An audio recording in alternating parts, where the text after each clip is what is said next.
US President Donald Trump has threatened to deploy the military and close the country's southern border if Mexico does not stop a group of migrants heading north.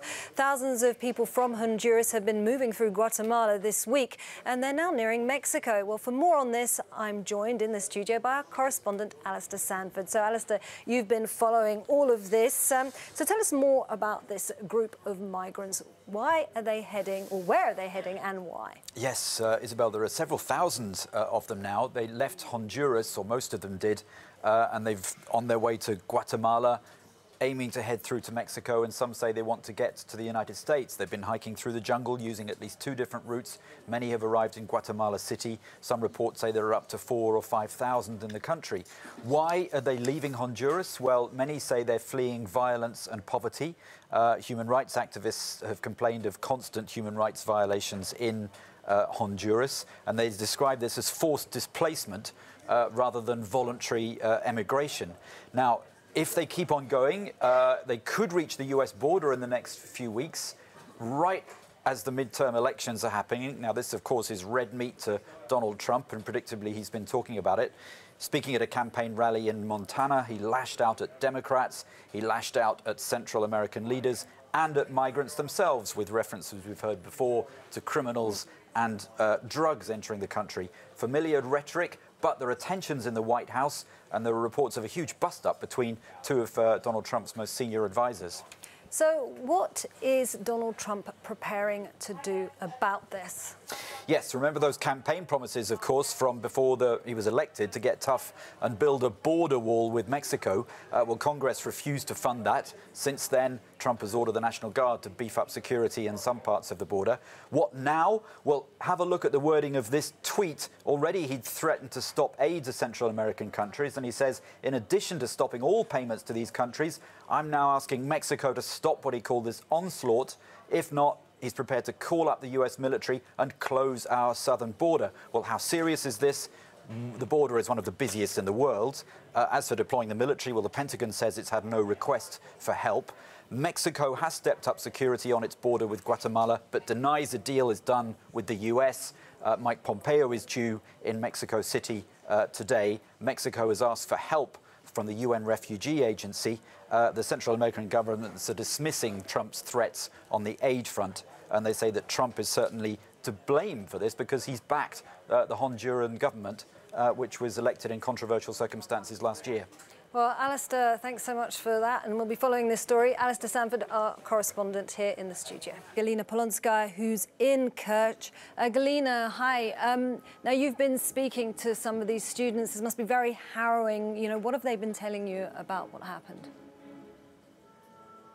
Well, I've spoke with those who survived, and all of them are horrified. And of course, they said that the hard thing is ahead, because there is a very emotional and hard day which is ahead of Kerch. Today, people are going to say their last goodbyes to the victims of this tragedy. And behind me you see 16 places for the coffins. They will be brought here a bit later for people to say their last goodbyes to them. And more than 10,000 of local citizens are expected to attend this ceremony to share this grief with the members of the families of those who lost their beloved ones. After, all of them will be buried at the local ceremony next to each other. Meanwhile, the investigation is going on, and the head of the Russian Investigative Committee, Bastrikin, said that all of the members of the family of the shooter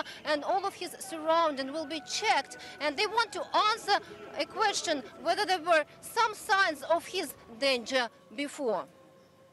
And Galina, the Russian President Vladimir Putin has said that it appears that this attack is the result of globalization. Well, what's the reaction been to that in Kerch?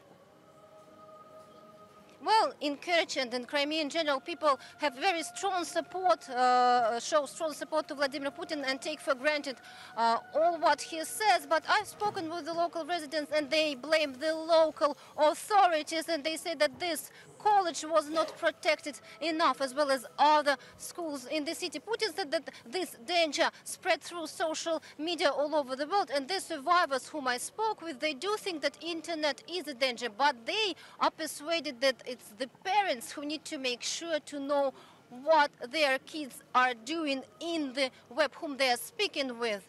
And of course, many here compare the tragedy with what had happened in Columbine. Galina Polanskaya in Kerch, thanks so much for speaking to us. US President Donald Trump says he believes that missing journalist Jamal Khashoggi is dead and is warning Saudi Arabia that the consequences are likely to be very severe. Khashoggi was last seen entering the Saudi consulate in Istanbul more than 2 weeks ago. Now investigations into his disappearance have moved to forests outside the city.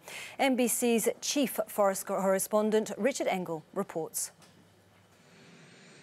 President Trump was asked if missing Saudi journalist Jamal Khashoggi is dead. It certainly looks that way to me. It's very sad. It certainly looks that way. Secretary of State Mike Pompeo said he advised the president to give Saudi Arabia until the end of the week to explain what happened. There are lots of stories out there about what has happened. We just are going to allow the process to move forward, allow the facts to unfold. But there's enough evidence so far that Treasury Secretary Steven Mnuchin, after growing outrage, is now pulling out of a Saudi investment conference. Tonight, U.S. intelligence officials tell NBC News they believe Khashoggi was clearly killed in the Saudi consulate in Istanbul and that it is inconceivable Crown Prince Mohammed bin Salman was not aware or at some level involved. One of the Crown Prince's bodyguards, seen in an image released today by a Turkish newspaper, entering the consulate hours before Khashoggi walked in. The focus now, where is the body? And is it still in Turkey? Turkish police are investigating whether the alleged killers dismembered Khashoggi's body here and spread it around the country.